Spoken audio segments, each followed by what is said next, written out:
पहले लोकसभा चुनाव में 99 सीटें, फिर उसके बाद हरियाणा में जीत के बड़े बड़े सपने देखने के बाद भी करारी हार का मुंह देखने वाली कांग्रेस पार्टी अवसाद में जा चुकी है।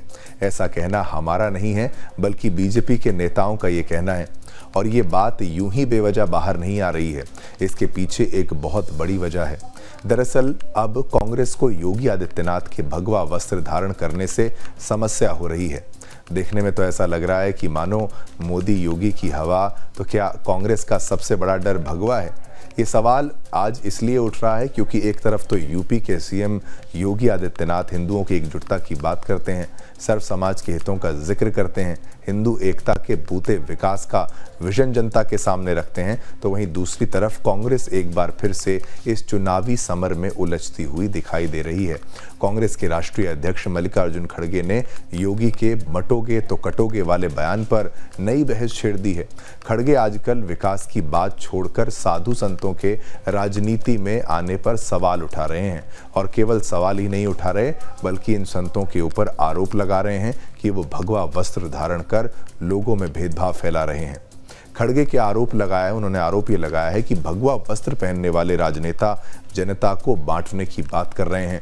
इसके साथ ही खड़गे का कहना है कि देश को बांटने वाली भी बीजेपी है और लोगों को धर्म युद्ध में काटने वाली भी बीजेपी है। अब खड़गे के इस बयान को लेकर राजनीतिक सियासत जो गलियारा है उसमें जमकर हंगामा है, और राजनीतिज्ञ जानकर अपने ही पैरों में कुल्हाड़ी मारने वाला बता रहे हैं। आपको बता दें, याद होगा कि कैसे लोकसभा चुनाव में बीजेपी ने नारा दिया था 4 जून को 400 पार। हालांकि एनडीए ने 400 पार किया या नहीं वह तो बात की बात है, मगर विपक्ष पूरी तरह से इसी में उलझ कर रह गया। लेकिन इस बार योगी आदित्यनाथ ने सभी हिंदुओं से जातियों को छोड़कर, सभी भेदभाव को भूलकर एक होने का आह्वान किया है। क्या प्रतिक्रियाएं हैं वो आपको सुनाते हैं।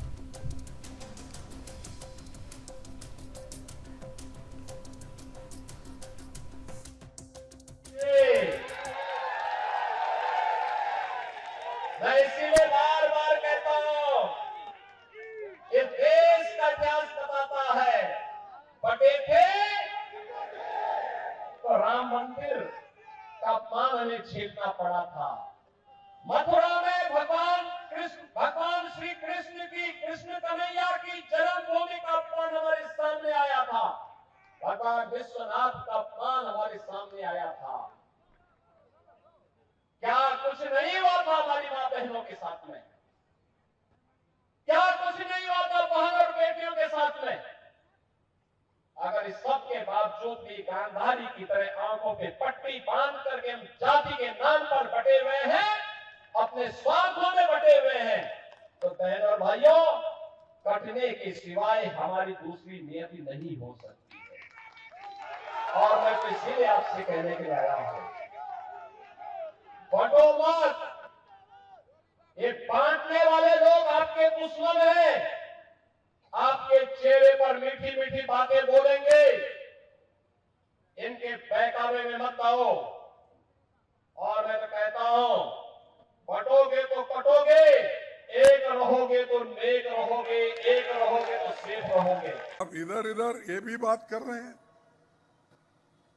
जो एक साधु जी आए हैं, त्यागी क्या, योगी, मुख में राम बगल में छुरी, साधु का ड्रेस डालते हैं और वो ये बोलते हैं कि बटेंगे तो कटेंगे। अरे भाई, कौन बांट रहा है, कौन काट रहा है? अरे बांटने वाले भी आप ही हो, काटने वाले भी आप ही हो, और झूठ बोलने में आप ही हो।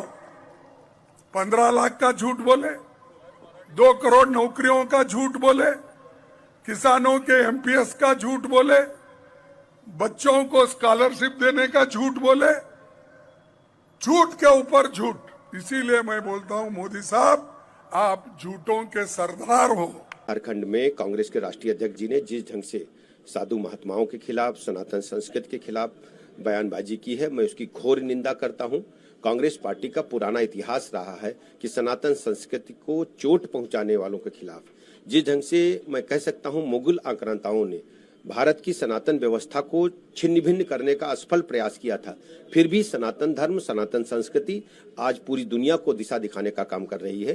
कांग्रेस पार्टी को इसके लिए माफी मांगनी चाहिए और इस प्रकार की बयानबाजी को देश की जनता कभी स्वीकार नहीं करेगी। उन्होंने सीएम योगी पे टारगेट करते हुए कहा कि अगर वो सन्यासी हैं तो सफेद कपड़े देखिए सनातन धर्म में साधु सन्यासी क्या पहनेंगे, इसको कांग्रेस पार्टी कैसे परिभाषित कर सकती है, जो भ्रष्टाचार के आकंठ दलदल में डूबी है, तुष्टीकरण की राजनीति में डूबी हुई है और सनातन धर्म पर जब जब हमले हुए हैं कांग्रेस पार्टी ने हमेशा ऐसे लोगों को प्रमोट करने का काम किया है। अंग्रेजों की फूट डालो और राज करो की नीति का अनुसरण कर देश को कमजोर किया कांग्रेस पार्टी के लोगों ने। वे साधु संतों पर टिप्पणी करने का अधिकार खो चुके हैं। भारत को एकजुट रखने में साधु संतों की महान परंपरा और उनके त्याग का बड़ा योगदान रहा है। गेरुआ वस्त्र त्याग और बलिदान का प्रतीक है और योगी आदित्यनाथ जी ने इस संन्यास की भावना के साथ प्रदेश की सेवा का संकल्प लिया है।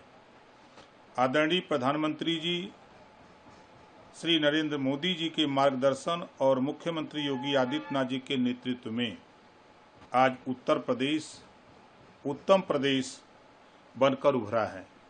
डबल इंजन सरकार की लोक कल्याणकारी योजनाओं का लाभ बिना किसी भेदभाव समाज के हर तबके को